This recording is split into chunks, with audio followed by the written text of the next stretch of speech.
Bonjour, on se retrouve aujourd'hui pour une nouvelle vidéo. Il sera question en fait d'un petit synthétiseur appelé Hopla, développé par la société Annecy Synth, qui se situe sur Grenoble. Alors décidément, il doit se passer quelque chose dans cette belle ville de Grenoble pour avoir autant de créateurs de talents au mètre carré. Vous aurez deviné en fait que je vous présente un produit qui est assemblé par un Français qui s'appelle Gilles, pour ne pas le citer, et il nous a concocté en fait un mini synthé virtuel de poche. Quand vous allez connaître le prix, on comprendra bien évidemment qu'on n'a pas affaire ici à des composants 100% analogiques, mais ce qui est génial, c'est que ça sonne analogique, et c'est tout ce que j'attendais en fait de ce petit synthé, de retrouver en fait ces sons vintage avec toutes leurs imperfections. Alors le synthé est proposé en deux versions. Vous avez en fait la première version, c'est le kit à monter vous-même, qui est vendu au prix de 101 €, livraison incluse pour la France. Donc vous aurez bien sûr accès au manuel qui vous explique comment faire pour le monter. Et sinon vous avez la version finalisée, celle que j'ai, qui est vendue au prix de 121 €, livraison incluse dans la zone France, bien évidemment. Vous pourrez choisir entre plusieurs couleurs, le rouge, le noir, le blanc, le violet, le bleu, le jaune et le rose de mémoire.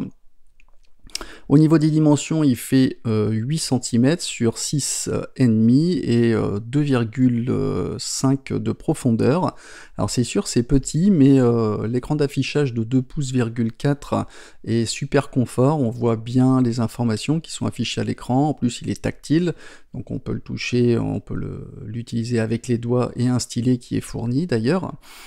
Au niveau des caractéristiques techniques, je vais considérer dans cette vidéo que vous avez en fait une certaine connaissance des termes utilisés, car je peux pas me permettre en fait de tout vous expliquer les notions fondamentales, mais rassurez-vous, Gilles a tout prévu dans sa documentation qui est très simple d'utilisation, il vous montre les utilisations basiques du synthé, qui est facile à comprendre si jamais vous êtes ultra débutant. Sinon je vous invite à consulter ma vidéo où j'explique comment utiliser un synthétiseur, notamment avec le synthé Microfreak d'Arturia, où j'explique toutes les différentes formes de synthèse sonore, ce qu'est une enveloppe, un LFO, un filtre, une voix. Donc je mettrai en fait le lien de tout ça en haut à droite de cette vidéo si vous voulez aller checker tout ça. Donc au niveau des caractéristiques techniques, en résumé, le synthé comprend donc 4 voix de polyphonie. En gros, on peut jouer jusqu'à 4 notes simultanément en fonction des modes utilisés, avec donc 3 oscillateurs par voix que l'on peut détuner, c'est-à-dire qu'on peut désaccorder. On retrouvera les formes d'ondes classiques utilisées par la plupart des synthétiseurs, avec en plus un accès à 4000 formes d'ondes supplémentaires qu'on appelle AKWF en distribution libre, on y reviendra tout à l'heure. On a un filtre numérique à une pente de 12 et 14 dB par octave, donc on retrouvera les filtres classiques, passe bas, passe haut, passe bande, c'est-à-dire le band pass en cloche, et le coupe bande, le notch, qui est en creux. On a 3 générateurs d'enveloppe pour le filtre, pour l'amplitude et le pitch, pour la hauteur, que l'on pourra utiliser également en boucle, comme un LFO.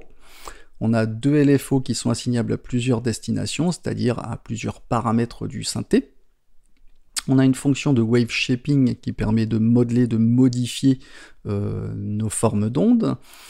On peut assigner également des paramètres à la molette de modulation, à la mod wheel et à l'aftertouch, si votre clavier prend en charge cette fonctionnalité. Vous savez, ça permet de déclencher un paramètre en faisant un appui prolongé et forcé sur les notes de votre clavier. On a un arpégiateur intégré pour déclencher une suite de notes en fonction des notes ou des accords que vous jouez. On peut charger jusqu'à 100 presets dans le synthé qui sont sauvegardés sur une carte micro SD qui est fournie. Alors rien ne vous empêche de stocker, de sauvegarder vos propres presets, c'est comme vous voulez. Par contre, retenez que cette carte en fait est indispensable pour faire fonctionner le synthé. Un petit mot également sur la conception de ce synthé qui est complètement open source. Gilles a assemblé en fait plusieurs composants. Je vous invite à consulter ces vidéos qui sont disponibles sur son site officiel.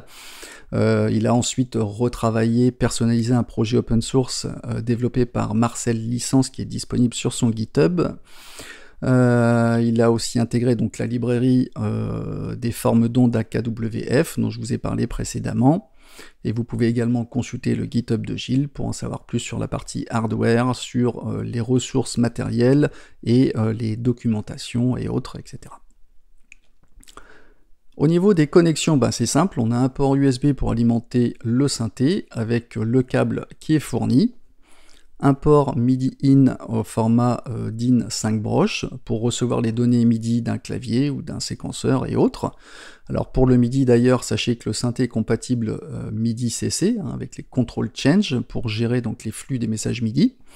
Par contre le câble DIN, je rappelle, n'est pas fourni. Et on a une sortie out et une entrée in audio au format mini jack. Donc l'entrée in servira seulement à chaîner plusieurs hoplats si on le souhaite, sans pour autant passer par un mixeur, c'est plutôt bien pensé. Je rappelle, le câble audio n'est pas fourni non plus. Alors au niveau des démos des presets, j'ai réalisé en parallèle une vidéo avec une démo sur l'ensemble des presets d'usine. Je vous invite à la consulter pour vous faire une idée des sons, en précisant que je n'ai ajouté aucun effet supplémentaire, tout est 100% au plat. Sinon, allez faire un tour sur le site officiel d'Annecy Synth pour écouter les démos des sons sur des thèmes plus construits, type années 80, donc c'est très bien fait. Et maintenant, on va voir comment tout ça fonctionne. Alors, comment brancher son synthé? Donc on va l'alimenter par USB, il est conseillé d'utiliser un adaptateur secteur plutôt que l'utiliser directement via l'ordinateur, ou au pire utiliser un hub USB alimenté électriquement. Après on va relier notre câble DIN MIDI 5 broches qui n'est pas fourni dans la prise DIN out de mon interface audio vers le DIN in du synthé.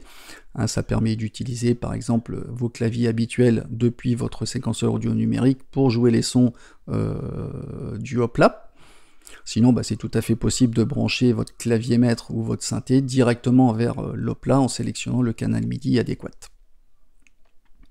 Ensuite, on va brancher notre mini jack en sortie de l'hop-là vers l'entrée audio de notre interface audio. Dans Ableton Live, je vais créer un device external instrument pour faire comprendre au séquenceur audio numérique que je souhaite en fait envoyer les données MIDI du séquenceur depuis l'interface audio sur le canal MIDI 1, donc par défaut, et d'aller chercher en fait le son depuis le port audio où est branché l'hop-là. On fait un test.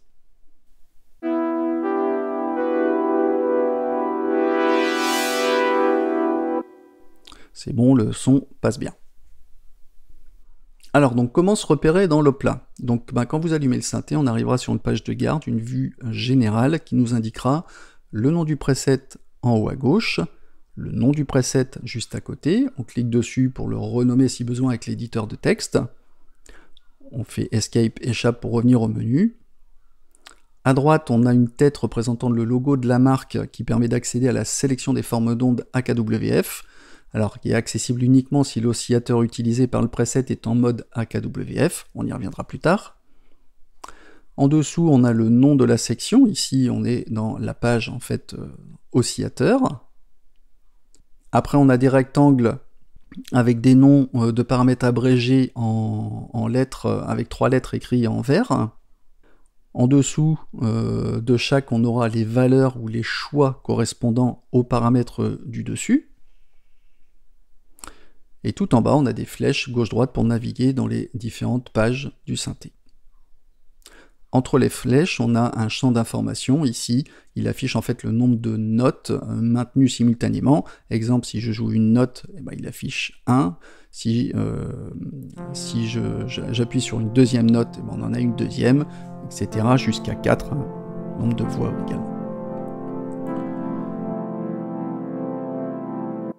Pour modifier un paramètre, c'est simple, on clique sur le nom du paramètre en vert, exemple oscillateur, et on entre en fait dans une nouvelle page d'affichage qui affiche le numéro, c'est-à-dire le numéro du contrôle, du MIDI control, du CC, du control change, le nom du paramètre avec sa valeur ou un choix multiple en dessous. Ici, on aura différents choix de forme d'onde, et on va On va se concentrer sur la SO.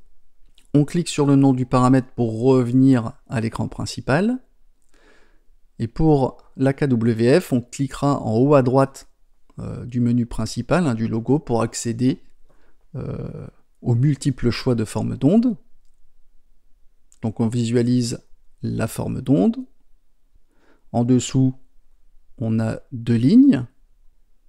La première, on choisira la banque de 0 à 63, identifiée par catégorie, allant des formes d'ondes classiques à cello, clavinette, basse, guitare, orgue, piano, granulaire, plucked, strings, violon, etc., etc. Et pour la ligne du dessous, on aura le choix entre plusieurs formes d'ondes correspondant au thème de la banque choisie. Les flèches gauche-droite permettent de se déplacer par incrément, c'est-à-dire d'un cran à la fois sur les deux lignes. Et on clique sur Escape, échappe, pour revenir à l'écran principal.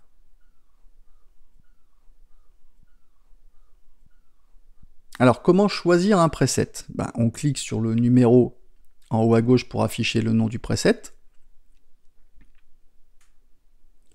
Et on a 10 pages, soit 10 pages de 10 presets, soit un total de 100 presets au total. On utilise les flèches du bas pour se déplacer sur les pages, enfin dans les pages. On cliquera sur le nom du preset pour le sélectionner, et on fera Load pour le charger, pour charger le preset. Ou Save pour le sauvegarder si vous avez effectué des modifications dans le preset. Alors j'ai demandé à Gilles s'il était possible de créer en fait un preset init, c'est-à-dire initialisé, qui pourrait par exemple servir de base de départ pour créer vos propres sons, plutôt que de modifier des sons existants. Et je pense que ça pourra être pris en compte lors de la prochaine mise à jour de l'Opla. Et Escape pour revenir, en fait, ça permet de revenir comme d'habitude au menu principal. Donc on va commencer avec la section oscillateur avec notre preset 00 Fifth Pad. Alors, un petit rappel, l'oscillateur est une forme d'onde qui oscille plus ou moins rapidement en fonction de la note que vous jouez. C'est lui en fait qui va générer la première sonorité. Dans l'Opla, on a 3 oscillateurs à notre disposition, plus un générateur de bruit, qu'on appelle le noise. Sur la première ligne, on aura les 2 premiers oscillateurs qui ont la même forme d'onde, là par défaut c'est So, avec leurs paramètres qui sont associés sur la droite.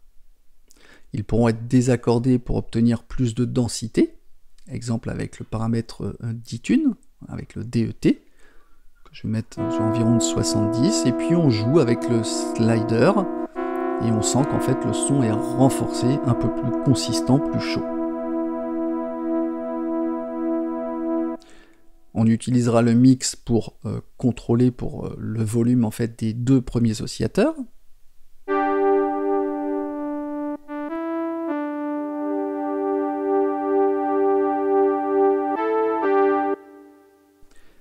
Le WS1, le Wave Shaper, permet de déformer la forme d'onde des 2 oscillateurs respectifs. Les résultats en fait seront variés en fonction de la forme d'onde qui sera sélectionnée. Sur une So, comme dans notre exemple, le WS1 morphera, il sculptera la forme d'onde entre une So et une sin, une sinusoïdale.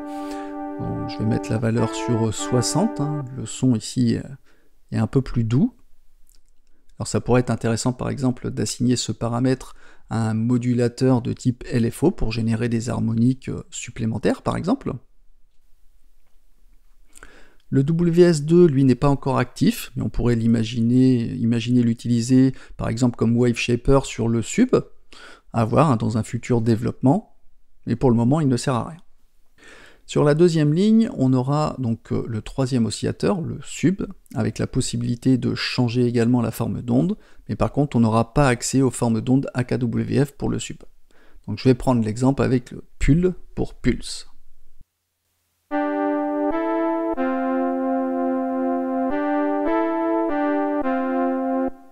Le mix, lui, contrôlera le volume du 3e oscillateur.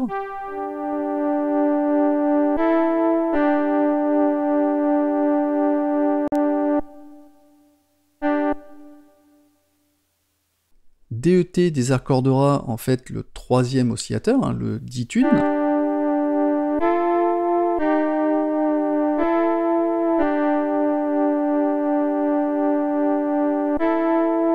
Donc je vais le mettre sur 30, ce qui va donner un petit côté vintage dans le son, style années 80. TRA va permettre de transposer le troisième oscillateur de moins 24 à plus 12 demi-tons.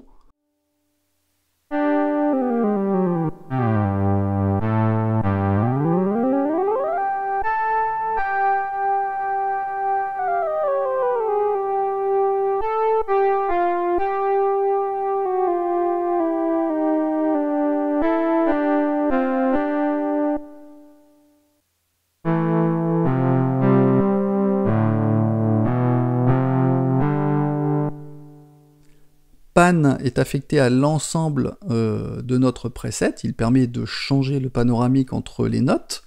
Au centre, vers 64, on n'aura pas de panoramique avec un son qui est centré. À 0, on sera sur un pan complètement à gauche, et à 127, on sera sur un pan complètement à droite dans le champ stéréophonique. Pour mieux comprendre son fonctionnement, je vais vous afficher un tableau récapitulant son fonctionnement sur, par exemple, le jeu de 3 notes.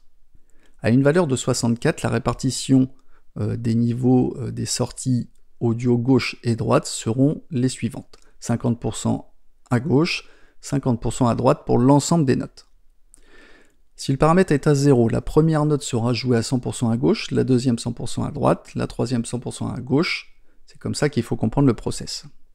Si on est à 127, la première note sera à 100% à droite, la deuxième note sera 100% à gauche, et la troisième note sera 100% à droite. C'est l'inverse du cas précédent. L'idée ici est de spatialiser en fait le son dans le jeu des notes. Maintenant, on va passer à la section Noise, Loop et Trig.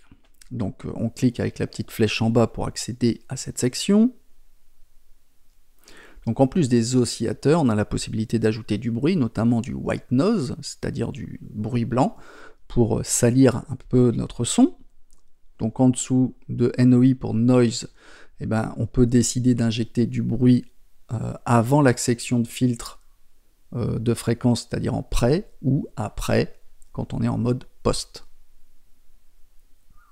Alors bien évidemment, il faudra pour l'entendre ajouter du volume avec le mix situé à côté.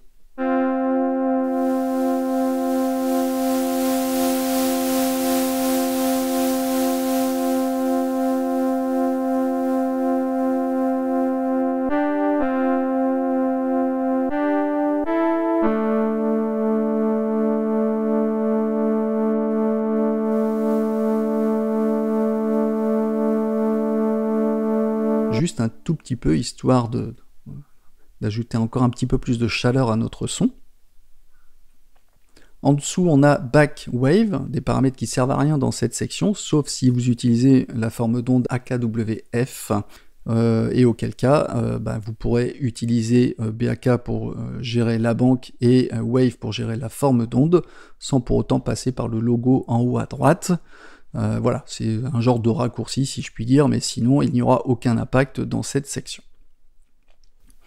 À droite, on aura un contrôle sur l'activation ou non des enveloppes, de filtres, d'amplitude et de pitch, pour la hauteur, qu'on pourra activer en mode loop, c'est-à-dire en boucle, ou en mode tree, de trigger, c'est-à-dire une enveloppe simple avec une seule lecture. Mais on en reparlera tout à l'heure dans la section dédiée aux enveloppes.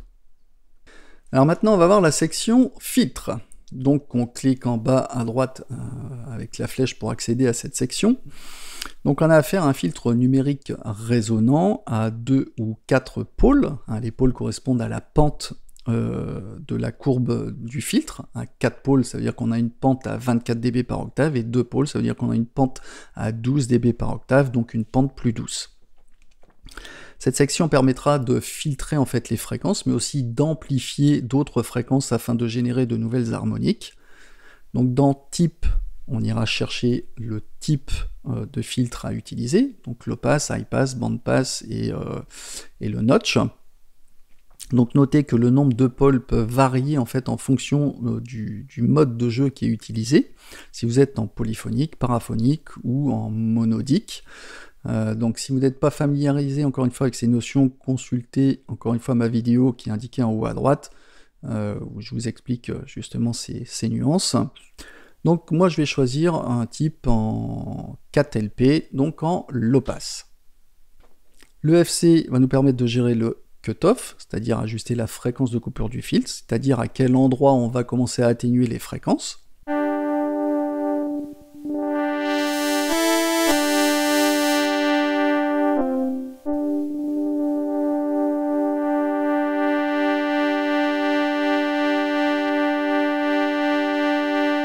Donc moi je vais le mettre sur 40. RES pour résonance va amplifier la fréquence autour de la fréquence de coupure du filtre. C'est typique des sonorités des synthés d'anthologie, vintage.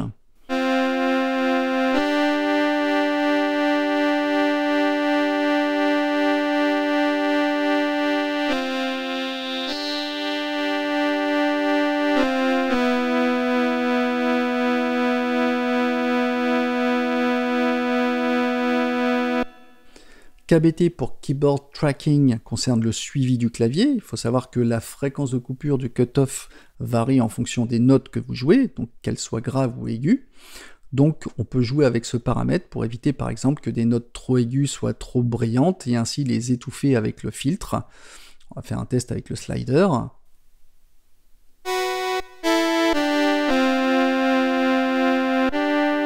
Donc à 127, les notes aiguës sont très brillantes. Et à 0, elles seront bien plus étouffées.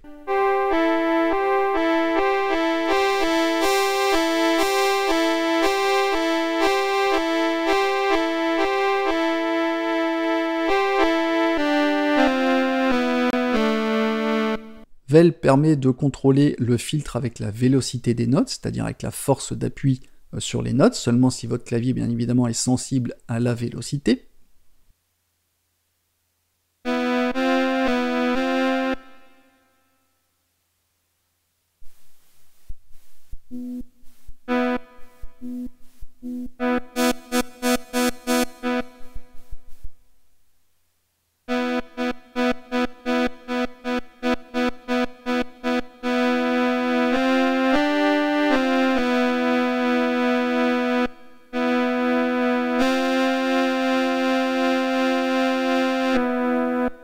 Sur la partie inférieure, on aura accès à l'enveloppe de filtre qui est intégrée dans cette section. C'est une enveloppe de type ADSR.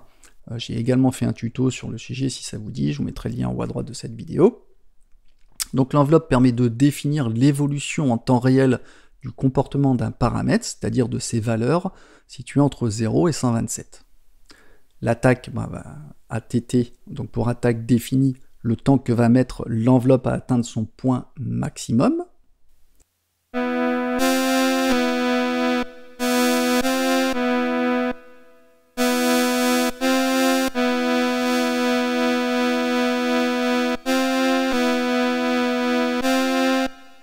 Le decay, enfin DEC ou déclin, c'est le temps que l'enveloppe va mettre à atteindre son point de stabilisation tant que la note du clavier est maintenue. Sustain pour maintien, alors ici on n'en a pas, on n'a pas de sustain, mais c'est la fréquence de coupure, le FC qui jouera justement ce rôle. REL pour release ou relâchement correspond au temps que mettra le paramètre à revenir à sa position, à sa valeur de départ, tout simplement.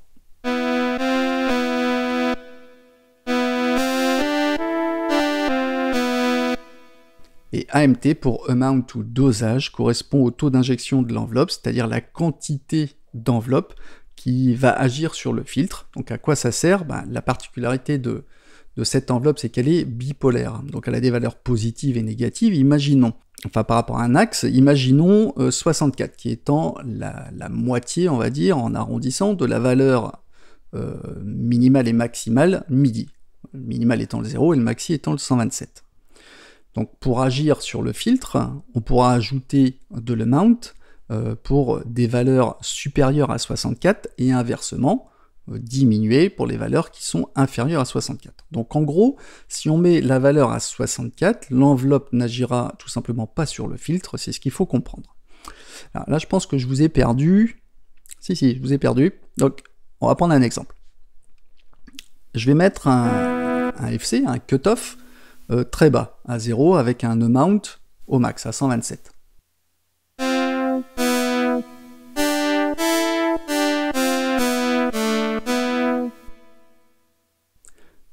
On entend bien l'influence de l'enveloppe sur notre filtre. À l'inverse, si je mets un cutoff au max à 127 et un amount faible, à 15 par exemple,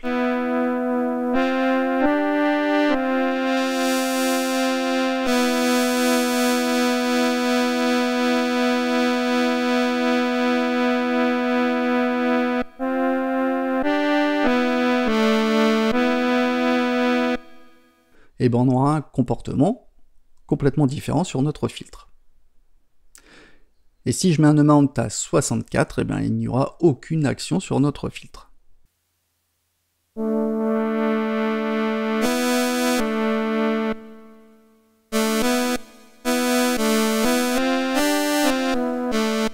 Donc je remets mon cutoff, mon FC, pour revenir à un son qui me convient, on va dire autour de 40.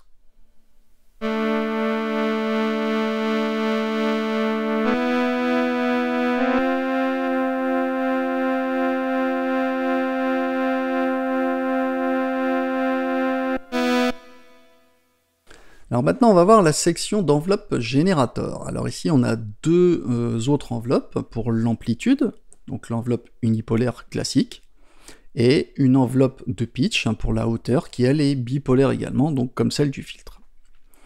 Donc sur la première ligne, on aura l'enveloppe d'amplitude avec attack, decay, sustain, release, avec en option vel pour agir sur le paramètre d'amplitude avec la vélocité.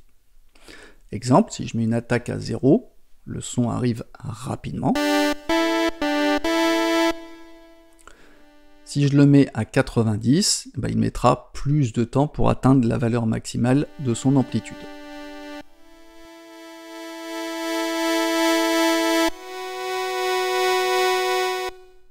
Je vais le remettre sur 40.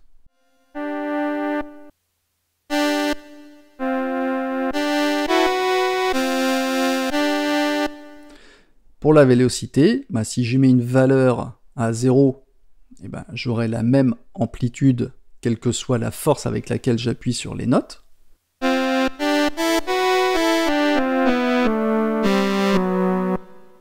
A l'inverse, si je mets une valeur à 127, si j'appuie doucement sur mes notes, j'aurai un son faible, et si j'appuie plus fort sur les notes de mon clavier, ben j'aurai un son plus fort. Le son sera bien plus fort avec un appui un peu plus brutal, on va dire. Donc je remets ma valeur intermédiaire autour de 60 afin d'alterner le jeu des amplitudes des notes pour obtenir des nuances justement dans le jeu de mes notes. La ligne du dessous concerne l'enveloppe de pitch, c'est-à-dire qu'il va jouer sur la hauteur des notes pour créer des effets par exemple de glide, de glissement de notes. Exemple avec un amount, comme on l'a fait avec le filtre, donc je vais glisser mes notes vers la droite ou vers la gauche pour créer ce glide.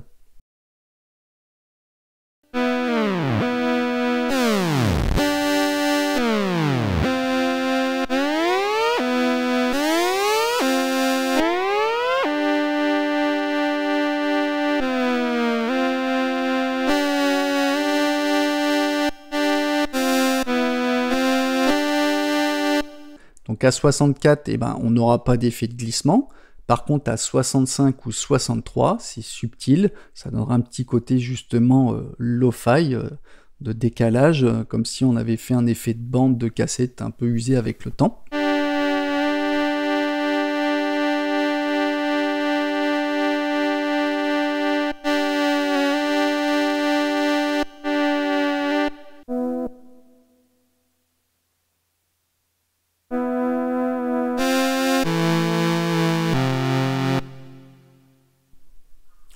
POR pour portamento n'est pas encore activé dans cette version.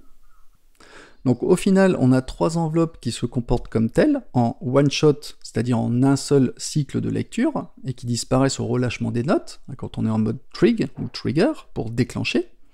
Sauf qu'on peut décider la chose autrement, c'est-à-dire de les faire boucler en mode loop.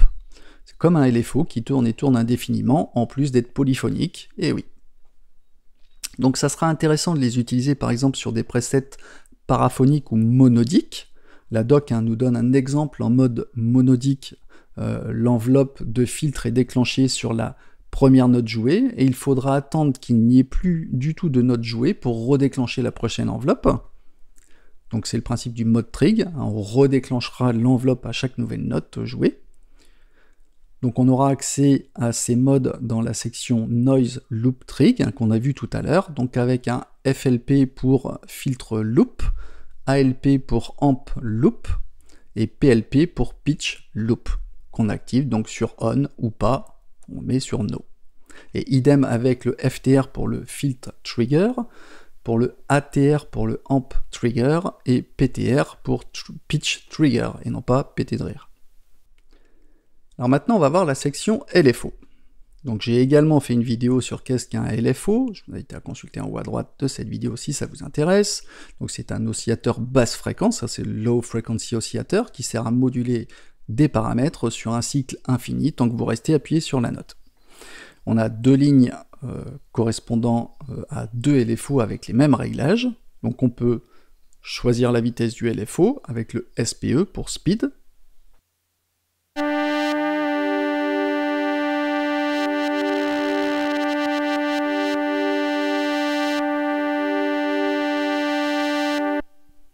On choisit la forme de la courbe du LFO avec SHA pour le shape, donc soit en sinusoïdal, triangulaire, en saut. ISA, c'est l'inverse de la saut. SQE pour square, un carré. Le SCH donc pour le sample and hold. NOI pour le noise et note. Voilà. Donc, moi, je vais choisir la sinusoïdale. DES va nous servir à choisir la destination, c'est-à-dire sur quel paramètre il va agir. Donc il y a une multitude de paramètres, correspondant aux paramètres utilisés dans notre synthé.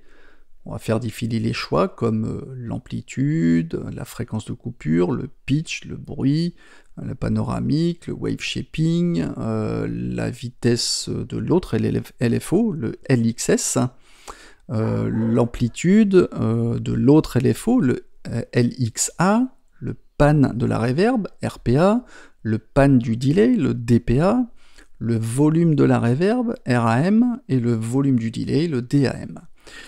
Donc moi je vais choisir Cut pour la fréquence de coupure. On fait le petit test. AMT dose l'amount, c'est-à-dire l'amplitude du LFO sur le paramètre affecté. Plus il sera grand, plus l'action sur le paramètre sera importante.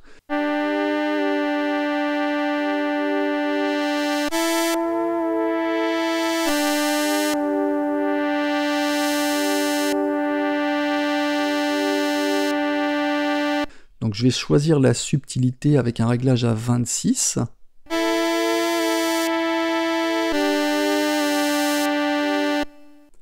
Là on est dans l'ambiance des films d'horreur des années 80 avec un son qui est un petit peu enrayé et qui bouge beaucoup.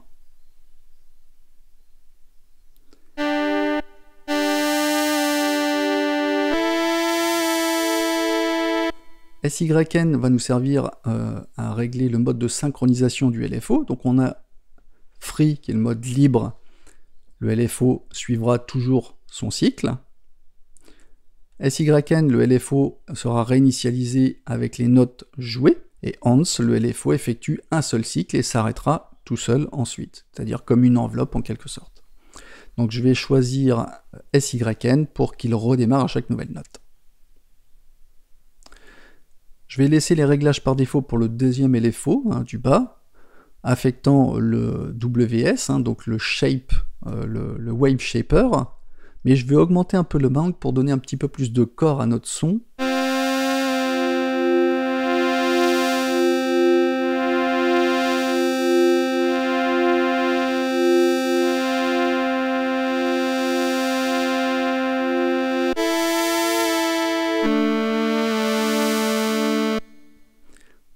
aux alentours de 30, hein, ça me semble bien. Maintenant, on va voir la section effets. Donc on a deux effets, un delay, une reverb sur deux lignes. Le delay, ben, attention, en mode polyphonique, le delay ne fonctionnera pas. Donc je vais dans la section système et mode pour changer le mode, pour me mettre en mono par exemple. Et puis on revient sur notre page d'effets. Donc le paramètre len définit la profondeur du delay.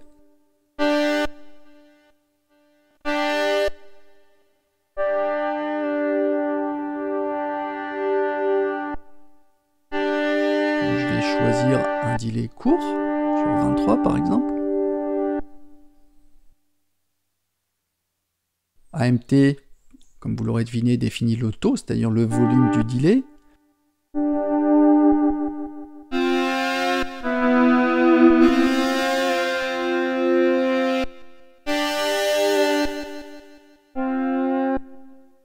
Donc je choisis une valeur courte également sur 22. Phi définit en fait le feedback, c'est-à-dire la quantité de delay qui est réintroduite dans le signal.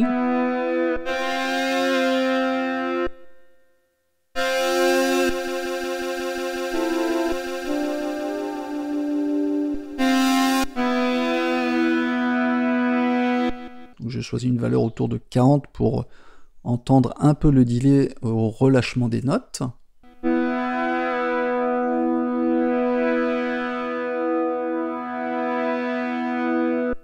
Pan définit le placement du delay dans le panoramique. J'y touche pas, je le laisse par défaut.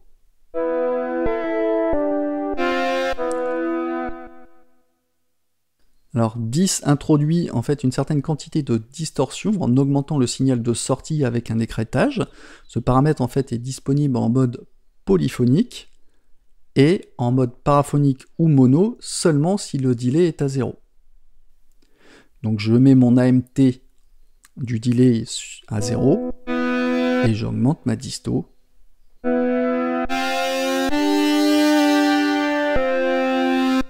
Mon son devient ici plus crunchy.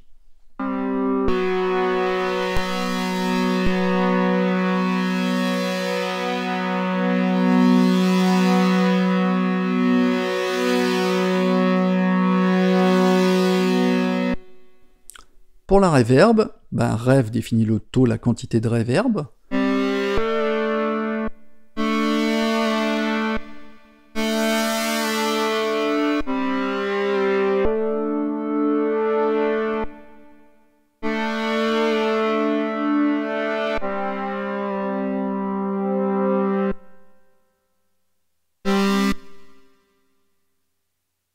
Pan gère le panoramique de la reverb.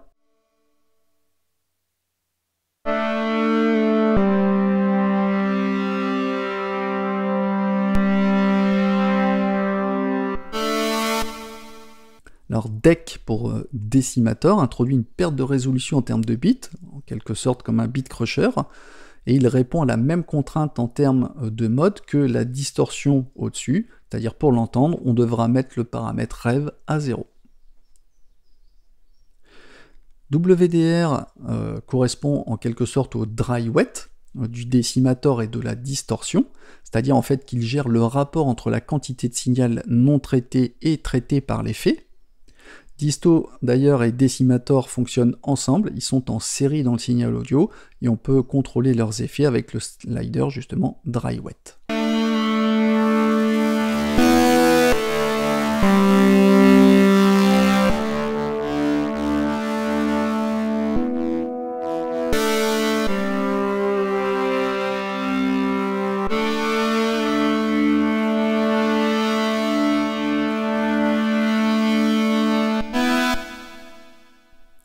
Et on a un pan pour le décimator que je laisse tel quel. Maintenant, on va voir la section harp pour l'arpégiateur qui va nous permettre en fait de déclencher une suite de notes qui seront jouées en fonction des notes ou des accords que vous plaquez. Ça va donner du mouvement, en fait, de la vie à votre son. Donc on, on active ou non l'harpe. Donc on l'active en le mettant sur yes.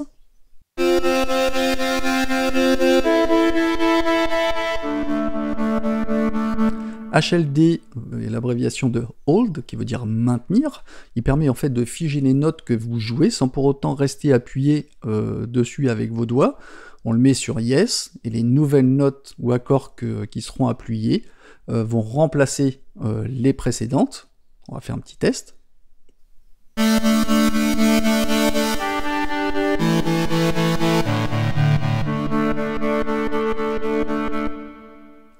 Alors ça permet en fait de tourner en boucle jusqu'à ce que vous remettiez le harp hold sur No pour l'arrêter. SPE est l'abréviation de Speed. Ici on va gérer la vitesse de l'arpégiateur.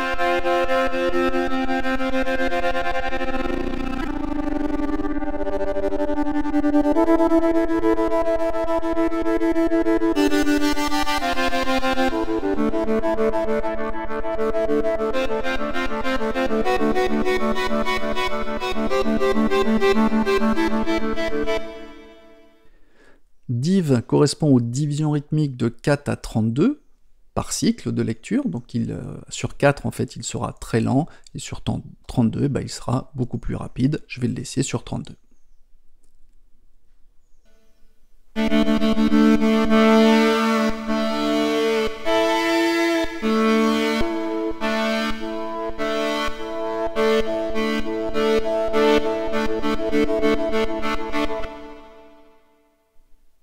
Ensuite, on a mode, qui correspond au mode de lecture. Donc on a les modes classiques, up et down, qui lit les notes jouées de gauche à droite du clavier pour up et inversement pour down. On a INC et EXC, qui vont prendre en compte les notes extrêmes.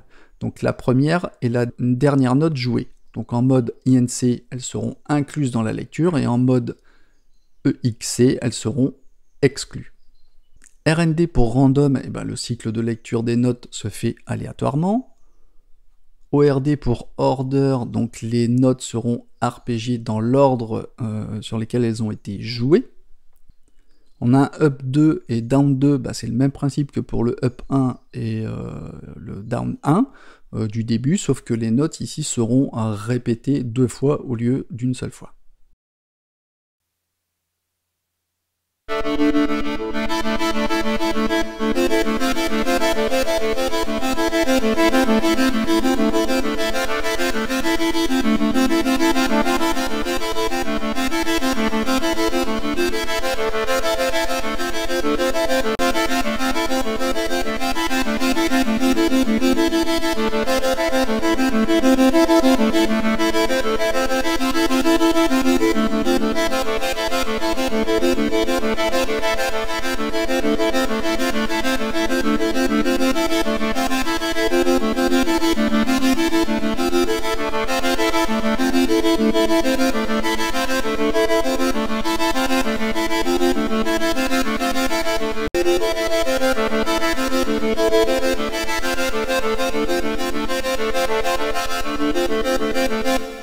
Après on a GAT pour gate qui permet d'allonger ou de rétrécir la durée des notes jouées. Des petites valeurs généreront en fait des petites formes de glitch, de craquement, et des valeurs trop grandes vont semer en fait la confusion. Donc ici je vais garder un réglage autour de 40 qui me conviendra très bien.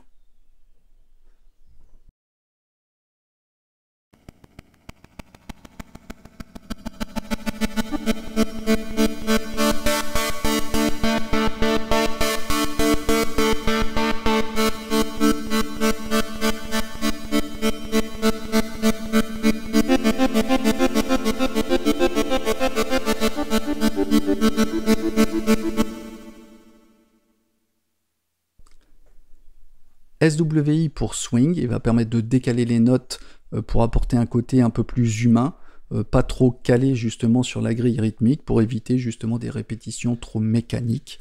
Donc je vais mettre un swing autour de 10.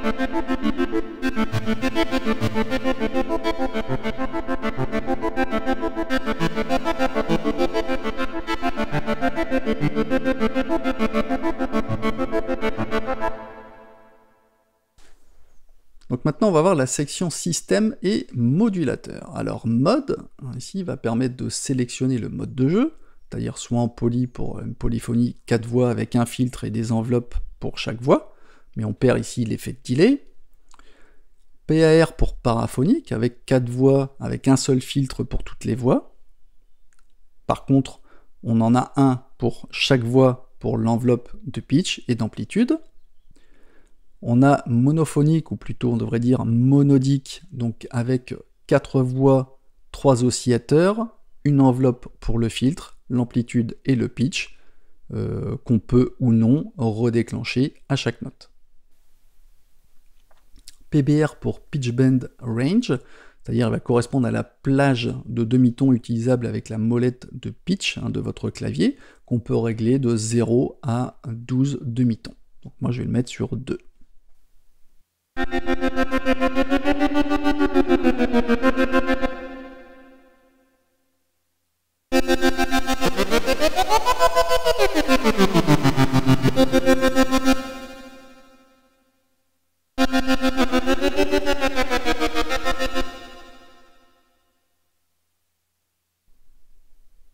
Et SPE pour Spread, qui permet de générer des variations aléatoires statiques au niveau de l'accordage des différentes voix.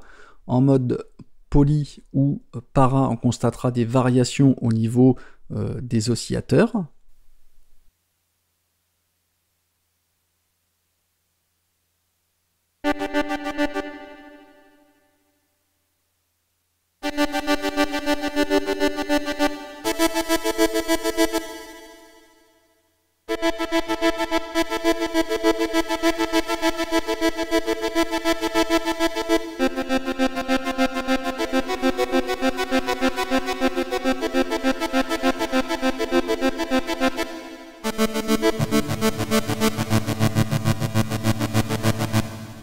En mode mono, les 4 voix joueront à l'unisson, rendant le son plus épais.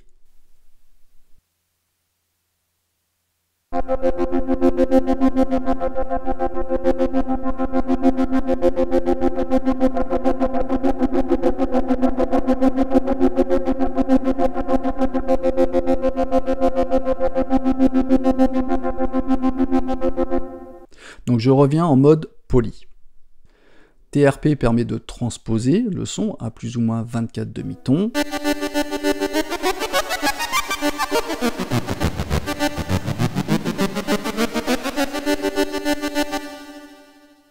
Et VOL pour le volume ajuste le volume général du preset.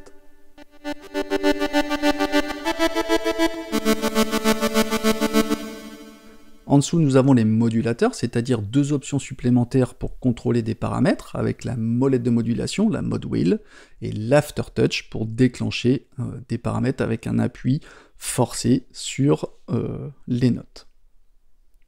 On peut contrôler tous les paramètres suivants: AMP pour l'amplitude, CUT pour la fréquence de coupure, NOI pour le niveau de bruit, le noise, PAN pour le panoramique, WS1 pour le wave shaping, WS2 il n'est pas encore activé, le LS1 pour jouer sur la vitesse du LFO1, LA1 il va jouer sur l'amplitude du LFO1, LS2 sur la vitesse du LFO2 et LA2 pour l'amplitude du LFO2.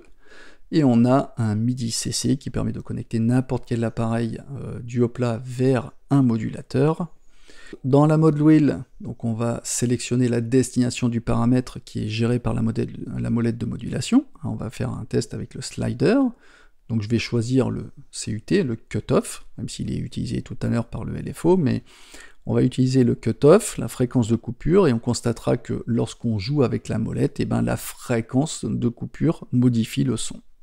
Le MWA gère le taux, c'est-à-dire l'amplitude de la modulation. On va faire un test de gauche à droite.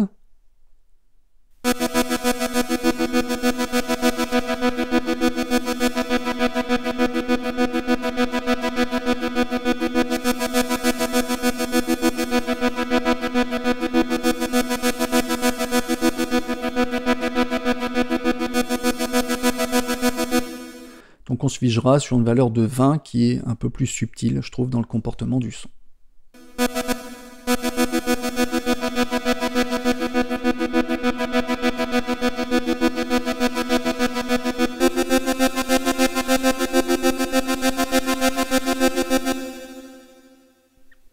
AFD va concerner la destination de l'aftertouch, c'est-à-dire un choix du paramètre qui va être affecté. Et AFA, il va gérer le taux, l'amplitude de la modulation affectée à l'aftertouch. Donc là, je ne vous fais pas le test parce que mon clavier MIDI ne gère pas l'aftertouch.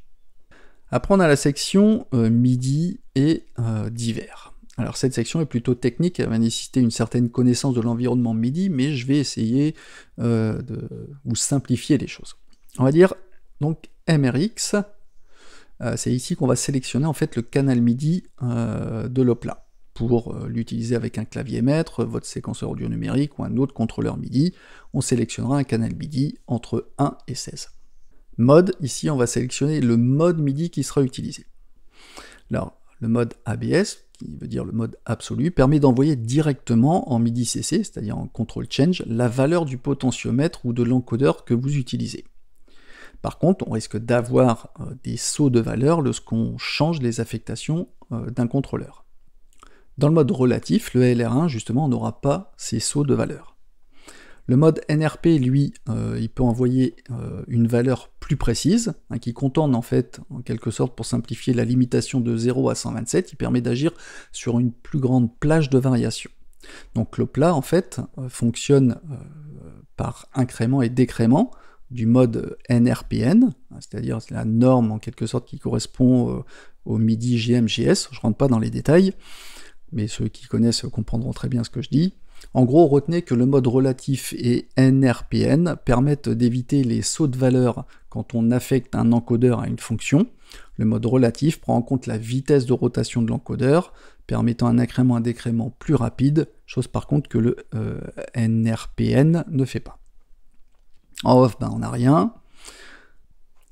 Alors le RCC à droite détermine le MIDI CC qui indique le changement de valeur. Et on indiquera une valeur minimale et maximale à sa droite. Alors ça veut dire quoi? Si on a un RCC à 64, par défaut une valeur mini de 63 et maxi de 64, et le rotatif utilisé enverra deux messages. Deux messages MIDI CC. Le premier, il sera de 64, et le second indiquera en fait le sens de rotation et la vitesse de l'encodeur. On va prendre un exemple avec nos deux messages MIDI. Si on a un MIDI CC 64 plus un 63, ça veut dire qu'on aura un décrément de 1, donc une vitesse plus lente. Si on a un MIDI CC 64 et 61, on aura un décrément de 3, donc une vitesse plus rapide. Si on est en 64 plus 1, 65, on aura un incrément de 1, donc avec une vitesse lente, et si on a un 64 avec un 67, on aura un incrément de 3, donc une vitesse rapide. J'espère que c'est un petit peu plus clair pour celles et ceux qui n'ont pas forcément de connaissances avancées dans l'environnement MIDI, mais bon. Alors ensuite, on a le AIN pour le audio in, que l'on peut valider ou non, c'est-à-dire si on veut activer l'entrée audio ou non. Et à côté, on a CAL pour la calibration de l'écran.